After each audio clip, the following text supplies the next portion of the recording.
Previously on The Drawing Room. Terrible things have happened at that house. I just wouldn't go there if I were you. But you give me no valid reason. Death is a valid reason.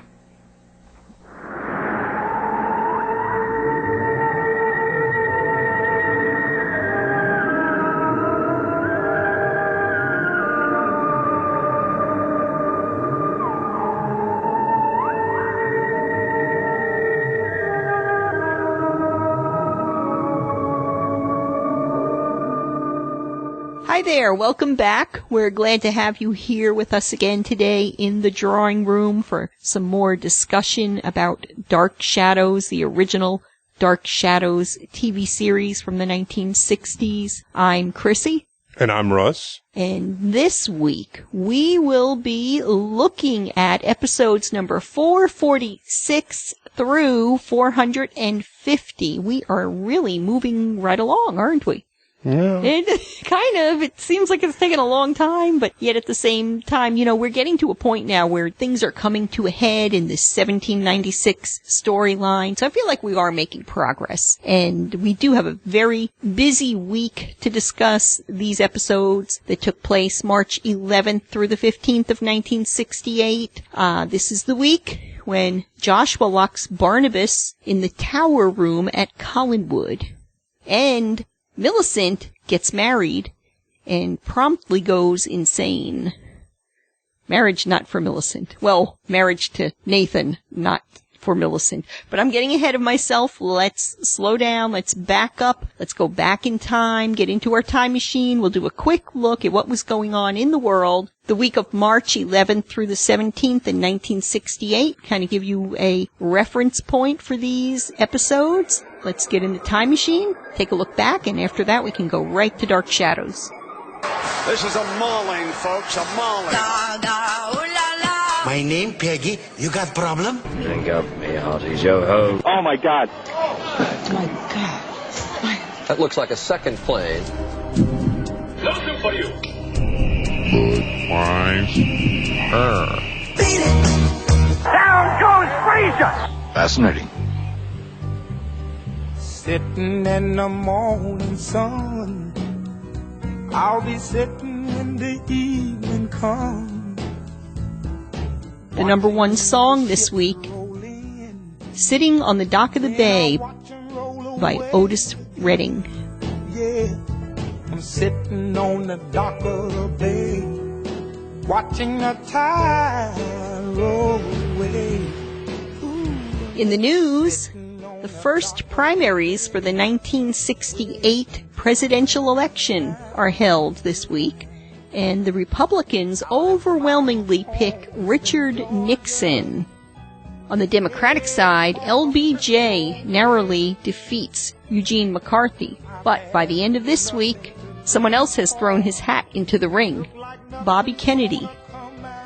You can see the tendrils of time coming together here. I feel like we're getting into the modern world, the world that I remember. And here's something else that you know more about than I do. You want to talk about this one a little bit?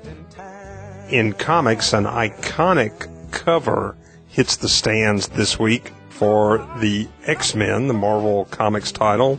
Not a dream, not a hoax, not an imaginary story. A major character is about to die, ?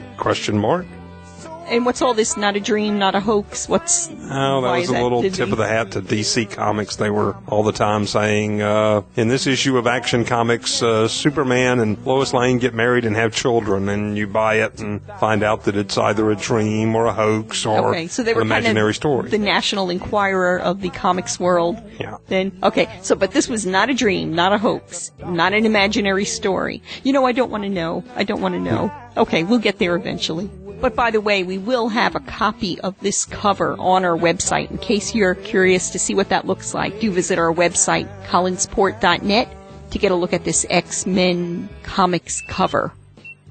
We need to move swiftly along to the world of TV, where this week a pre-Brady Bunch Barry Williams appeared on The Invaders. How old do you think he was at this point? He would be just a little younger then, because when did Brady I think Bunch about start? 12. Okay, so a little bit younger. The final episode of Batman airs this week with guest star Zsa Zsa Gabor. Are we any more 60s than that? Zsa Zsa Gabor, you know? That's 60s all over. And here's something else that is 1960s all over.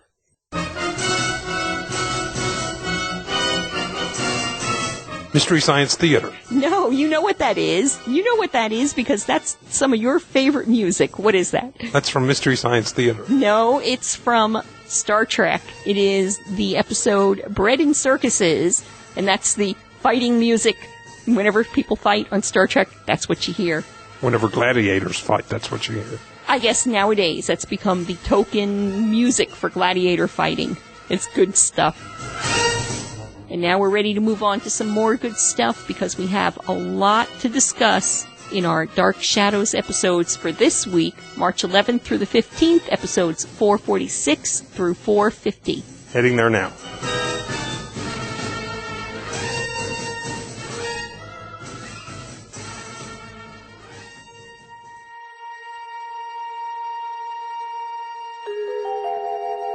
When Barnabas rises from his coffin in the basement of the old house, Joshua confronts him.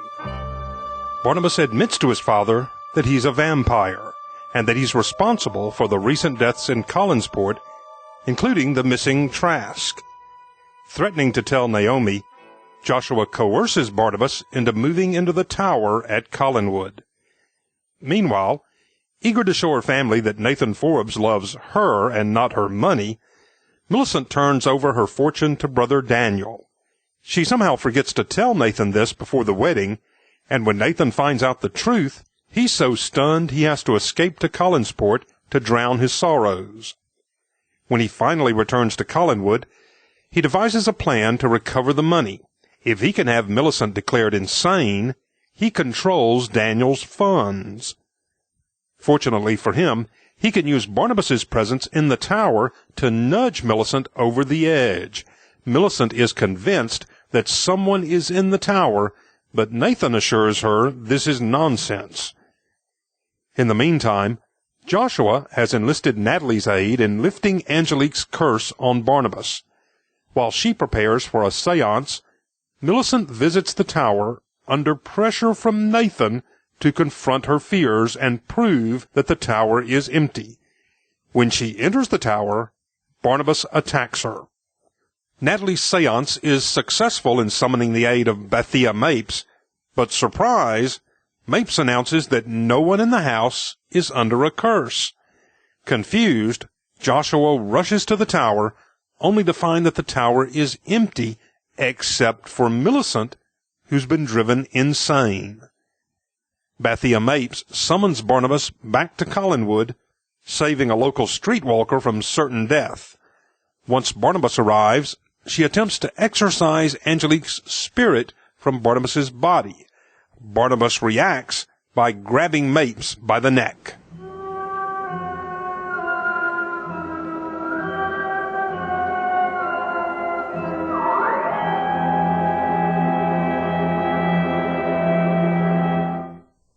Vampire, seance, witch doctor. We're brewing up a delicious recipe for the supernatural. Top it all off with a dollop of a gaslight subplot, and this is what we come to Dark Shadows for. Join me and Russ for a discussion of one of the better weeks in 1796, right after this short commercial break.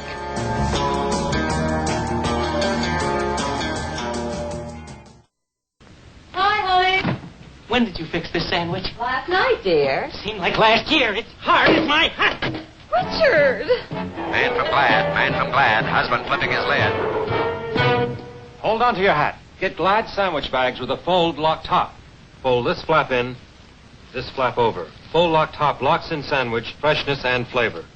My hat's off to Glad. Get Glad sandwich bags with a fold lock top. From Union Carbide. I am to release you? To let you murder? Yes, you are. Why? How can you ask me to do this? How? Because I am a vampire. Kaboom. I agree. Kaboom. Finally, Yeah. 400 episodes in. Well, we did hear the word vampire once before. But it was kind of left up in the air as to whether that was something that they tried to slip by the censors or whether they were providing some experiment to see if that got a big reaction. It disappeared for like 8 weeks. It was 8 weeks ago, right? Barnabas has been a vampire now for 8 weeks in the 1795 storyline. We heard the word, Angelique said it right before she attempted to kill him, before he had his first vampire coming out experience. And now Barnabas has come out as a vampire to his father. Boy, there's really connotations in this, isn't there? But at least this time they say it on Monday and then repeat it on Tuesday. Yes, and on Friday we hear it too. Yeah. And this was kind of a weird thing for me because I thought, well, okay, I guess it's okay to say the word vampire now because we heard it on Monday and again on Tuesday. But later on in the week when Joshua, after he knows that Barnabas is a vampire, and he's trying to explain to Natalie because he thinks that Natalie knows something that can help to find somebody. You know, he knows her with the tarot cards, I guess, is why he confides in her. Mm-hmm. But he doesn't actually confide in her. He does tell her Barnabas is still around and he's under a curse. But he never tells Natalie that the curse is that he's a vampire. But is that because he's, I don't want to say embarrassed, but ashamed? Yeah, it's true. It could just be. Or is this an issue of Joshua not wanting to admit that Barnabas has been killing people? Oh, that's true. If he just says Barnabas is under a curse and leaves it in this kind of nebulous area, we just know something's wrong, but... And later in the week it becomes somewhat of a minor plot point that Natalie doesn't quite understand what he's talking about. And they do have to say it again when, at the end of the week on Friday, when that witch comes in. And she's never named as Bethia Mapes, I think is her name. She's never called that in the show, but that's how she is in the credits. And Joshua does have to tell her what's going on. Yeah. You know, because he wants her help. He's going to remove the curse. Yeah, right. He's got to know what curse are we removing. But anyway, big week with the word vampire. So we were thrilled to hear that. And I guess the question remains now, what happens from this point on? You know, we did hear it on Monday, we heard it Tuesday when they repeated the scene, we heard it Friday. Are we going to start hearing the word vampire left and right now, or do you think they're going to go back to, well, we'll just use it, you know, every now and then? I don't know. I don't know about left and right, but I feel like they've crossed the Rubicon here as far as being censored and apparently feel like they don't have any problems saying the word. So now it's a decision made by the producers, the directors of the show. Are we going to say this word or not? Not because the censors say anything, but just do we want to use this word? I think now they feel like they're free to. Right. And I have kind of a theory, which I'm going to call the economy of language. I don't know if that's the right way to put this, and I know there must be a real term for this, but you know, when you say something too many times, it loses its effectiveness. Think about some of the movies where the F word is said repeatedly, right? And it's like, it doesn't mean anything anymore. But if you have a movie where somebody says it once, wow, now it means something. Maybe that's what's going on here with the word vampire. It's like, hey, you know, it was a really dramatic moment when Barnabas pounded on the wall and turned around and, I am a vampire. That was dramatic because we hadn't heard it. And we said kaboom. You did really say kaboom when we were watching that and saw that. It really is effective when you don't use a word too many times and then you use it. Yes, kaboom. So, I don't know, maybe they will be careful about how many times they say vampire, just to keep it effective. I'd like to see them use it sparingly, but I'm not real keen on the because of I am what I am. Yeah, right. When it becomes really obvious that you're dreaming up to avoid other ways. Yeah. And, you know, we'll probably still have that now and then. But anyway, we're going to have a video of this on our website because it is such a good scene. And I think we both really enjoyed this scene a lot. For me, the scene really, I'm going to say, rang true. You know, everything they said sounded like things that people in this situation would have said to each other. And, Josh was properly horrified by everything. Oh, my God. I can't believe this is really happening. I thought that was a extremely realistic reaction, and I just loved the way he said, and it's really hard to hear it in that clip, but oh my God. That's not something you usually hear on a soap opera, especially in the 1960s, You're probably right. Yeah, and I thought that was nice the way they did that, and his tone was it was really, everything sounded very realistic. I don't know how many times in other soap operas you had the need to express that. Of course you didn't have sons being vampires, but what he's responding to there is the realization that his son has killed people. Oh yeah, right. His son is a murderer. That's what really strikes him more than his son is a vampire. You think? I think so. He probably can't wrap his mind around because he does say something like, oh, vampires, that's a child's story, that's fairy tales, that's whatever. He doesn't even really believe such a thing is possible. But he does realize that Barnabas has killed people. And that's something that he can understand and be properly horrified by.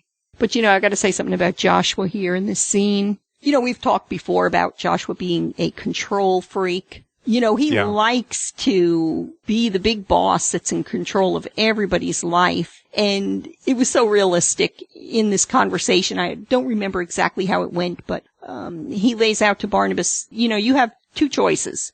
Either you're going to come with me to the old house. Mm-hmm. Lock you in the tower. Right, I'll lock you in the tower. Or I'm going to go back and tell your mother. I'm going to tell your mother that you're a vampire. Those are your choices. There's not a third choice. But then I think the third choice is, or you can kill me. Yeah, obviously right? there is a third choice. There is a third choice. You can kill me. That would normally be Barnabas's role to come up with that third choice. Yeah, right. But, he's like, hey, look, we're doing this, or we're doing this, or you're going to kill me. And that's the way it is. It's like, don't try to come up with some different plans. I'm telling you what's going to happen. And, Barnabas goes along with it. Well, I don't think that that's necessarily Joshua being a control freak. Joshua lives a black and white life in a gray world. Ooh, interesting. He's offering Barnabas the option of coming back and being locked in Collinwood because that's the right thing to do, as opposed to letting Barnabas run free and kill other people. Continue to kill people. Yeah. This is, in his mind, the only viable option. Right, because he wants to stop people being killed. Yeah, he's not saying that to be in control. Right, that's true. He has lost control here. Right. And this is the only option that he has available to him. Well, he's come up with a plan for how can I stop people from being murdered. Yeah. And it does make sense. But, I didn't understand, though, why did Joshua feel that he had to have Barnabas come with him to the new house, to Collinwood, in this tower, which apparently everyone can see the lights from the tower. You come in there with a candle and everyone who happens to be glancing out the window can see it. Why didn't he just let him stay in the basement? Put a good, strong lock on that basement door. I don't have an answer for that. Obviously, the writers and director wanted that to happen because it leads to other things. It does, but internally, no, I don't. Well, I asked the question. Point. They have to go to the effort of having Ben lug a coffin. I know. Up to the tower. Across the grounds of Collinwood and into the house and up the stairs. And I have no response to that. That was a lot of trouble. Well, I asked the question, but I actually did just think of something. Joshua knows the old house. That's his house. He's lived there forever. And we know that the basement of the old house has many secret passageways. We've seen that. In the story with Maggie and, going out and finding her way out to the beach and everything. So Joshua's probably thinking, well, if I put him in that tower, there's one door, there's one lock, or you can jump out the window. Oh, he doesn't realize that Barnabas is a bat that can fly away. Why doesn't Barnabas fly away out of those windows? Am I asking questions that just make things more difficult here? Think about that. But anyway, the secret passageways in the basement, that was probably a good reason for him not to keep Barnabas in the basement. Well, you bring up a good point. Whether he knows about the secret passages in what we call the old house or not, he built Collinwood. So he knows about the secret passages in Collinwood. the new house. Yes, the new that's the house that he Mhm. built. So any passages there are at in his plans. Again, he has more control over what happens there. But let's say that he knows about secret passages in the old house. Well, he didn't build that house. That house is already... It's been from his ancestors. Yeah. He wasn't around when that house was built. He could be reasoning that Barnabas grew up in this house. Barnabas played in this house. As a boy. Barnabas explored this house. Barnabas may know about passages in this house that I don't know about. That's true. So even if I know about the passage from the basement to the cliff, even if I know about that and close it up, there may be passages here that I don't know about that Barnabas does know, but I do know what passages Collinwood affords, and I can plug those. Well, are there bars on the windows of that tower room? It didn't look like it. No, I think it was just a stained glass window. Obviously, Joshua does not know that Barnabas can become a bat, and obviously Barnabas has forgotten that he can become a bat. Yeah, I guess. Or, no, actually, yeah, he did get out when Millicent came into the room. Millicent opened the door. That was how he eventually got out. But he could have gotten out as a bat through the window. Maybe he's afraid of heights. The vampire bat who's afraid of heights. Okay.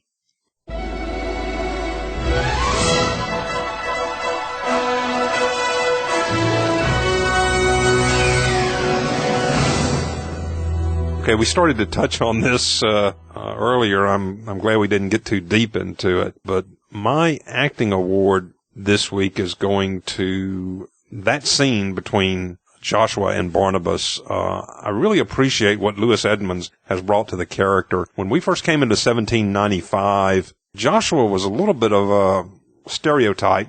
Cardboard character. Cardboard, yeah.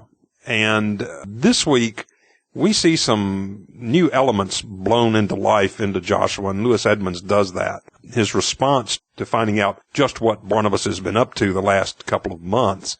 Not only that, but when he discovers to his horror that Angelique was the witch, not Vicky, he immediately says, well, I'll set it right. I'll free her. Yeah. And when Barnabas says how, he says, well, I'll do whatever it takes. I'll admit that we were wrong. You know, forget the Collins family pride. Here's a woman who has been falsely accused, and that's just wrong, and we need to set that right. Okay. And that puts Joshua in a new light. And this week I saw a lot of Joshua that I can actually admire in the character. Yeah, before he hasn't been a very admirable character. He's just been the pain-in-the-neck patriarch that everyone's either afraid of or he is the antagonist. He's the one who's been in the way of the good guys accomplishing what they need to accomplish. And this week he becomes the voice of reason and the voice of right. And I really enjoyed that from him this week. So my award goes to Louis Edmonds. Okay.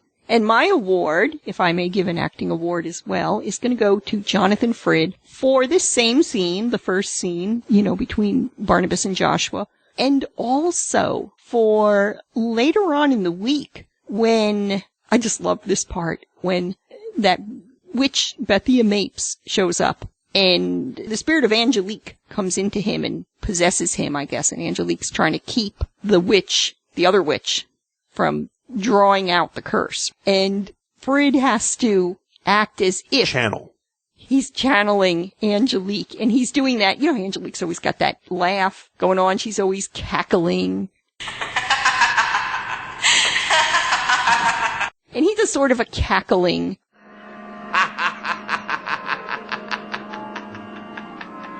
That's what Angelique would sound like if she was inside of Barnabas. I liked that. I thought that it was very believable, and it was very supernatural and very well acted. I thought he did an excellent job this week.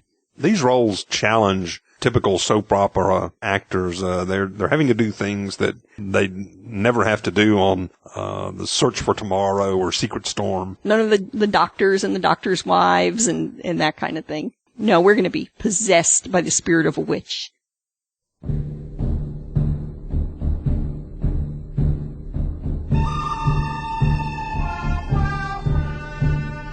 Okay, we'll start with the good this time and come back a little bit later for the bad and the ugly.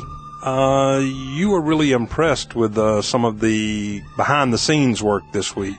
Yeah, we just got done talking about what great performances Lois Edmonds and Jonathan Frid gave. And, when you think about it, Jonathan Frid as Barnabas, yes, good performance, very crucial to making us believe him as a vampire. Mm-hmm. But how about that makeup? How about that lighting? Think about all of those technical aspects that go into making him look like the evil vampire. When you're talking about the makeup and the lighting, are you talking about the scene in the tower, like the exorcism scene? Well, any of the times that we see Barnabas now, he's really got that, the eyeliner, right? Yeah. Probably got some pancake makeup for the face, looking very pale. And there's sometimes when they shine the light at an angle, and hey, when you were a kid, did you ever stand outside a window and put a flashlight under your chin and, try to scare your sister or something, right? Yeah. And you know how that makes you look really creepy. And we kind of have lighting like that, where the lighting is coming in at an angle that really accentuates the angles on his face and just really makes him look extra creepy. So those are good technical aspects, and really did appreciate that this week especially. Yeah. Okay, we've spent a good portion of the show talking about Barnabas and Joshua and their relationship, but there's another relationship that played pretty heavily this week, and that's the one between Nathan and Millicent. That story's really coming to a head, isn't it? Yeah. There's a lot to talk about there. Let's start with Nathan's plot to drive Millicent insane. Over the past several weeks, we've seen Nathan going down a dark path. Yes. He starts out being the dark side of Nathan Forbes is getting even darker. Yeah. He starts out being a womanizer, and then we see him lying to Millicent about his wife.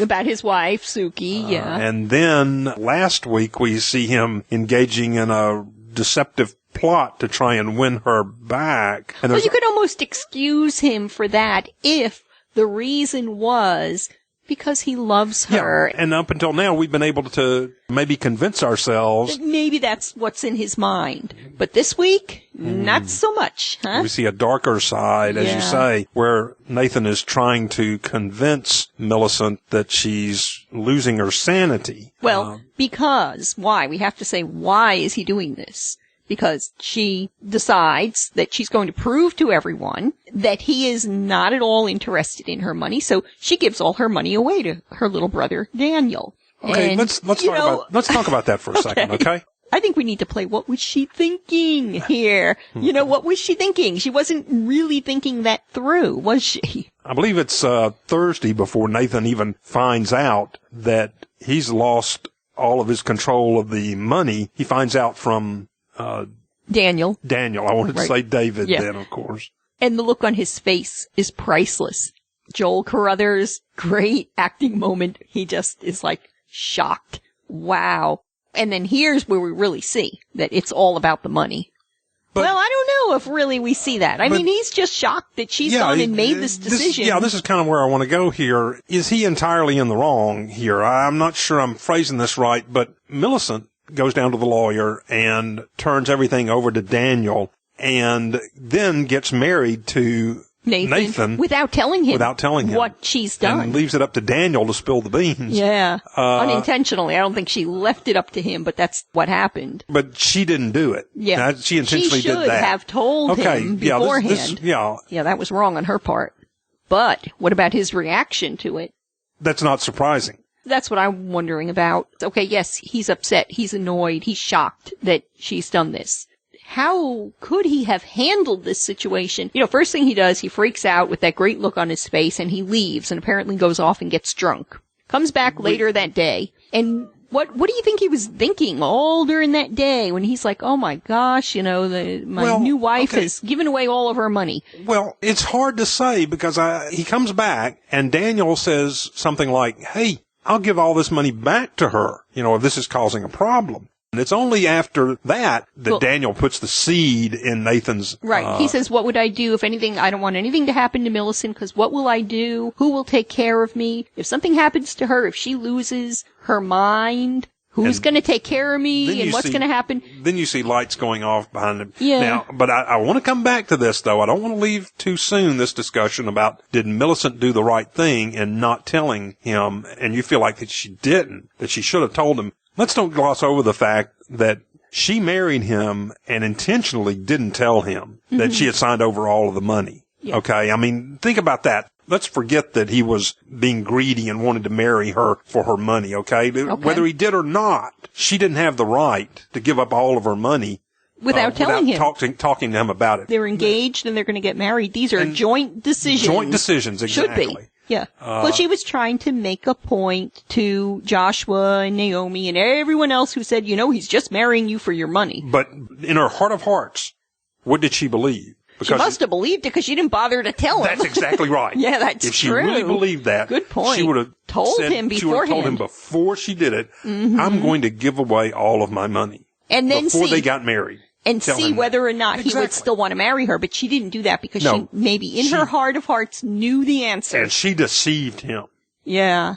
So she got what she wanted. She got to be married to him because she loves him, even though he's a louse. I don't know why she loves him, but she does. So, hey, that Millicent, she's pretty smart on her own, right? Okay, now, but didn't do her any good, did it? Let me turn it back around because Nathan Forbes gave up his commission in the Navy and didn't say anything to Millicent about it until after they were married. Yeah, because he assumed that she would have money. No sympathy for him. Yeah. He got what he deserved there. That's the point that I wanted to make with this, and that the first thing that I thought was that, wait a minute, Millicent should have told him that before they got married. But then again, he wasn't being honest with her either. He should have told her that he quit the Navy. So maybe they both deserve each other. What they're getting here. Okay, now, let's move back to the discussion about Nathan's treatment of Millicent. He gets this idea in his head that if he can have Millicent declared insane, I'm guessing.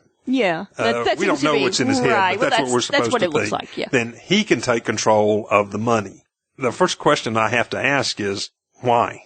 I mean... Why what? Well, why does he have to declare Millicent insane? Why does she have to be insane? To take care of the money. He's her husband. This is 1796. Isn't he in charge of everything anyway? Yeah. He's already heard Daniel say, I don't want the money. And he's heard Daniel say that. I mean, we already know Daniel's a minor, okay? Oh, yeah, right. So there's still somebody going to be in charge of that money until Daniel. And who is it? It's Millicent. That's right. Who's in charge of Millicent? Her husband. And even if it's not a legal thing where I'm your husband and you do what I say, Millicent's the kind of person that would. Yes. Defer we see that. to whatever he says. We see that absolutely because when she's seeing the lights in the tower and he's trying to antagonize her about that and say, you've got to go up there and see what's going on in that tower room. And she's like, no, I don't want to. I'd be afraid. And he's like, no, you have to do it. And all of a sudden she lies to him. Yeah. Oh, no, I don't see any lights. I don't see the lights anymore, That doesn't fall into his plan, But my point is she does go ahead and she goes up there even though she is scared to death to do this. First she tries to lie, that doesn't work, and I thought it was kind of funny that he's like, that's the first lie you've told to me, right? It's like, how many lies has he told to her? And he's like laying this guilt trip on her because she told one lie to try to protect herself from a situation that she found incredibly scary. You're lying to me. Oh, bad Millicent. Never mind all the lies I've told you, but I'm getting off track here. But the point is that she will do anything that he says, and he should know that. And he shouldn't have to drive her insane. He should take control as a husband in 1796 and say, okay, look, this is what we're doing with Daniel's money. And to me, that's the bad in the good, bad, and the ugly chain. Yeah. His plan is a bad plan. Now, the only reason I can see why he would want, there's two reasons why he would want to drive her insane. One, he really has never liked Millicent or been in love with her from the start, and maybe his plan all along was, I'm going to marry her and then have her declared insane or kill her or do something or whatever, and then I'll have all the money to myself. Or he's just really pissed off at her for making this decision to get rid of the money without telling him. I'm not sure what to make of it. I find it hard to believe that he hates her because But he's acting like it now. Well, absolutely. Yeah. But, I mean, hated her from the beginning and, never liked her. You'd said that was one of the possibilities. Yeah. It's just hard to believe that. There were moments when it almost seemed like he did care about her. And moments when he wasn't with her. And it seemed that way. And right, when he talked to other people about her. Yeah, it didn't have to be lying about it. It just rang true that he loved her. And it was only at the very beginning and only very recently that we've seen him so motivated by money. Yeah. In between, he's either a really great actor. I don't mean Joel Carruthers. No, I mean Nathan Forbes is a really great actor. Or something's going on with him that he is going down this deep, dark spiral, becoming more and more of an evil person. Last time you said something like, well, he's just showing humanity. And I think he's showing less and less humanity. He's not acting like someone who cares about other people. It's really he's sad. hurting her when he doesn't need to. He doesn't need to. And you know what, too? He still does have another option, and I can't believe that he didn't think of this one, apparently. I know where you're going here. Okay. He blackmailed Joshua with his information that he has about Barnabas in order to get Joshua to agree to let him to marry Millicent. Okay. So now this isn't working out. Why not just go back to Joshua and say, hey, remember, I know all about Barnabas. And I'm going to tell unless you give me money or unless you do something about Millicent and blah, blah, whatever, whatever it is that he needs. He still has a power over Joshua and he's not opting to use it at this point. Yeah, now that's another option that he has. I would contend that to him, that's the lesser of two options. It's messy. Blackmail is messy.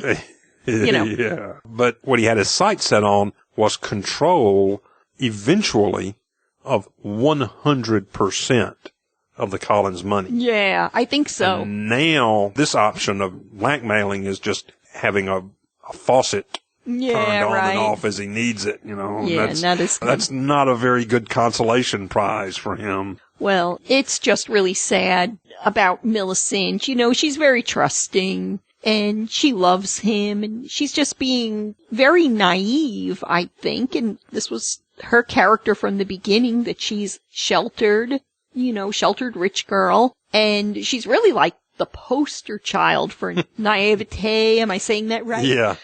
She really has no clue about anything. And to some degree, you could say she's brought all of this misfortune on herself because she doesn't have enough sense to understand how the world works. No, obviously not. She maintains a standard of living. I mean, she gives her money away, and where does she think this standard of living comes from? Right. What does she think is going to happen now? How does she see her? Well, I guess she saw herself and Nathan living off of his naval money, but even no so concept.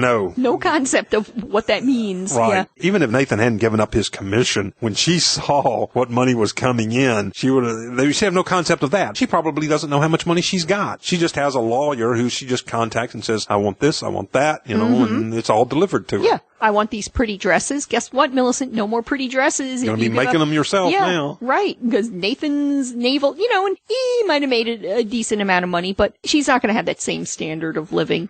But it is really sad about her, I feel bad for her. But I especially feel bad that, even before Nathan tries to drive her to the brink of insanity, she's had a few rough weeks. She couldn't handle when did he break up with her? Is that the way we want to say it? Or what happened? Oh, no, when she found out that he was married. Right. She couldn't handle it when she found out that he was married. Basically, she broke up with him, I guess you would say. And she went off the deep end. She was really weird. Walking around with a dagger. Yeah.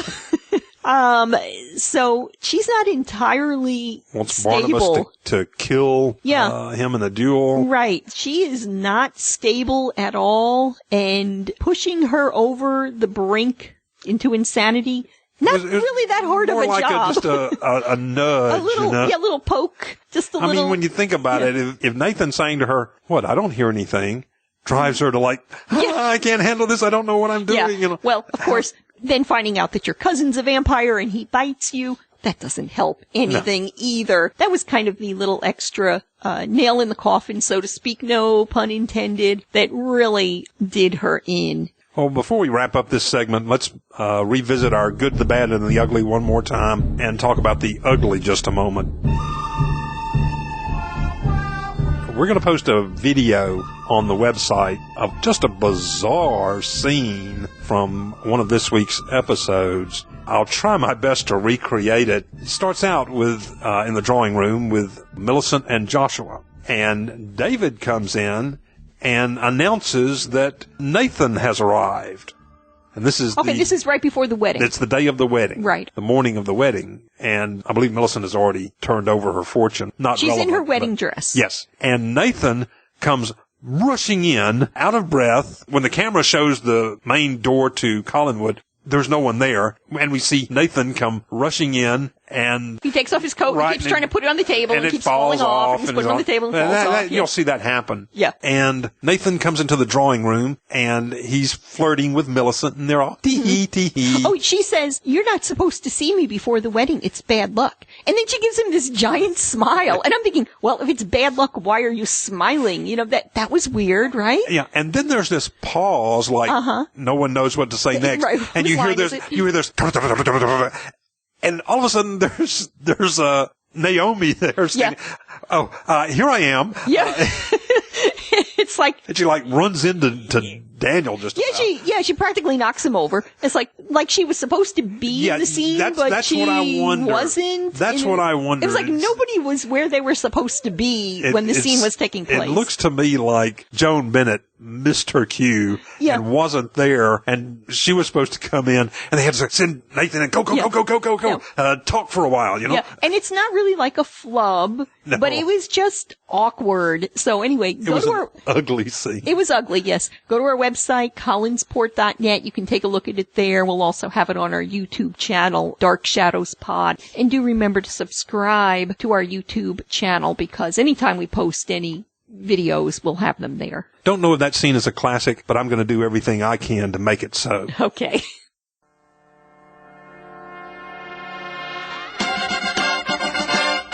What goes up must come down. Well, I'm taking an obvious choice for my stock down. I don't think it'll be any surprise that I choose Millicent as stock down this week. We just talked about her extensively, and I'm not going to belabor the point. We know her stock is down. Yeah. And we did also talk about what I'm choosing for my stock up. I'm going to say the audience's stock is up because they got to hear the word vampire again. Finally. Yes, so just in case there was anyone watching who, maybe didn't understand the concept of a vampire, didn't quite know what was going on, there's no doubt now. In case I missed that one episode where Angelique said vampire, it's just nice that kind of everybody's on the same page now. I think the audience... You think they've known that it's a vampire? Oh, I know they've known I'm sure most people have. But I'm just saying, the audience must have felt respected. Like, hey, we're not babies. You can say the word vampire to us. We can handle it. They probably have to feel like they're being treated with a little more respect at this point. Yeah. Does that make sense? Well, I understand why you gave them stock up. Yeah. Because it is nice. So that's my stock up and down. What do you got? Well, you thought yours was obvious. My stock down is going to be Nathan, because he started the week thinking he had possession of all the money in the Collins fortune. And I keep saying eventually because, of course, it's mostly controlled by Joshua, but Joshua and Naomi have no heirs, so that will eventually go to Millicent. And ends the week as we stand with nothing, no money. Of course, Nathan does not have any control of any money right now. He's got a plan for how to get it. First, I got to drive Millicent crazy. Then, I don't know, what do you think? Is he thinking to knock off Daniel, to kill him? Well, if that's the case, then he didn't need to drive Millicent crazy. Just go ahead and do it. Yeah. But again, the fact that he's a womanizer, the fact that he's a rogue, a scoundrel, that doesn't mean that he's a killer. It doesn't mean that he wants to see anyone die. We've seen that time after time that he's... Yeah, but I wouldn't put it past him at this point. But anyway, things got a lot more difficult for him this week. Yeah. He started out the week on Easy Street, and by the end of the week, his plan is a lot more complicated, so I understand that. And for stock up, just by definition, Daniel. Oh, yeah, right. He started the week literally with no stock. Yeah. And that's right. And now he ends up with the entire Collins fortune. Unless Nathan's planning to kill him. then not so his much. stock will be down when that happens, right. you know. But, but One he thing ends at a the time. week. Yeah. He ends the week, stock up. Now, kind of along the same lines, let's say that, again, I'm going to say for the audience, their stock is up. I'm not cheating here, but I'm just using this as a way to say the audience's stock is up because they're watching a supernatural soap opera that, except for the fact that we've got a vampire now, really hasn't had too much. Well, we had a witch, we had a vampire. Okay, yeah, we did. But we've got a lot of supernatural stuff going on this week. So the kind of stuff that the audience came to Dark Shadows for, they're getting it big time this week. Strange things may happen. Ignore them. Lots of strange things happen this week, and we can't ignore them. And it's good that we don't ignore them because it's a really good, interesting storyline. Well, that's why we're watching the show. That's why we're watching it, yeah. I really enjoyed all the supernatural stuff. I loved that Bethia Mapes character. She was so weird. She's got the accent down. Yeah, she was very bizarre. What is that, a Maine accent? Is that what... Are we doing the Maine thing again? I don't know what it was. Doing a Bavarian accent. Yeah, she was really creepy, don't you think? The night, you must follow the light. So she had some good stuff to do. It was just nice. She like the gypsy in the werewolf movies. Yeah. Yeah, it was good character, definitely. But, how does she get there? Joshua decides that he's got to find someone to break the curse over Barnabas. Who does he go to? He automatically thinks of the woman from Martinique, I guess. Yeah, right. Natalie. And here's my question, okay? So if Natalie can summon a witch, what does that make her? What kind of people can summon a witch? Can sit down at a table with a candle and say, I call out to, whoever, and bring a witch to the door? Wouldn't you have to be a witch to be able to do that? I don't know. I've never heard of that before. Now, do we know that Bethia Mapes is a witch? I'm assuming. I don't know. Just seems more like to me that she's taking on the role of an exorcist. Okay, but she gets the message because Natalie calls for her. She and Joshua sit down at the table with a single candle, and Natalie calls for her. But the man you have sent for me to see, that man is already gone. So I'm calling this a seance. Would you say this is a seance? Yeah, it has that appeal. Yeah, it has that kind of appeal. She's not calling a dead person. We don't assume. We're assuming this Bethia Mapes is not a dead person. But it's kind of like a seance. And we haven't had anything like a seance since we've come to the 1795 storyline. As we say, it's not really a seance, but they're seeking someone who can alleviate the curse. Right? Someone who can help. That's what Natalie said when Joshua asked her to perform this seance, we're calling it. She cautioned him. She said, now, I'm going to call for someone, and whoever shows up, whoever knocks at the door, that's what she said, whoever knocks at the door will be someone that can help us. And it might be an enemy, but whoever it is will be someone that can help us. We have no idea who it will be, but they will knock at the door. And then, when they have the seance, who appears at the door? Not Mapes.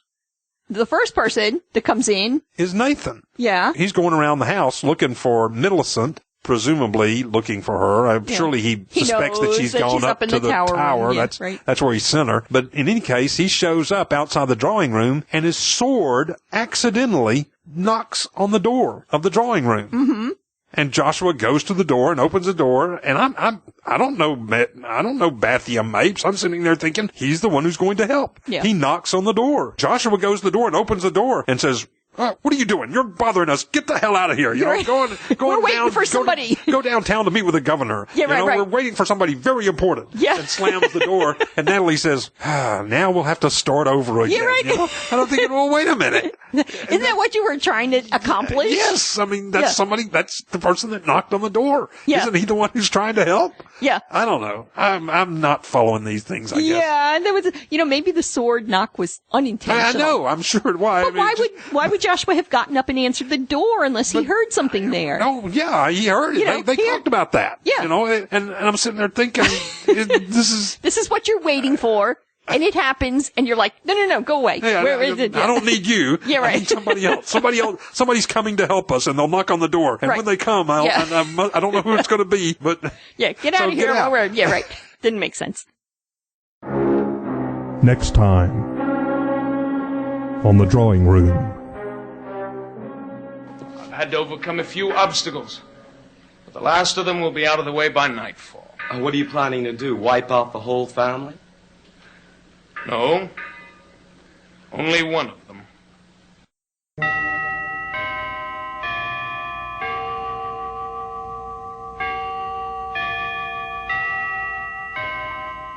Well, it's been an exciting week of Dark Shadows, and looking forward to next week. Sounds like next week's Dark Shadows is going to be exciting, too. It always is.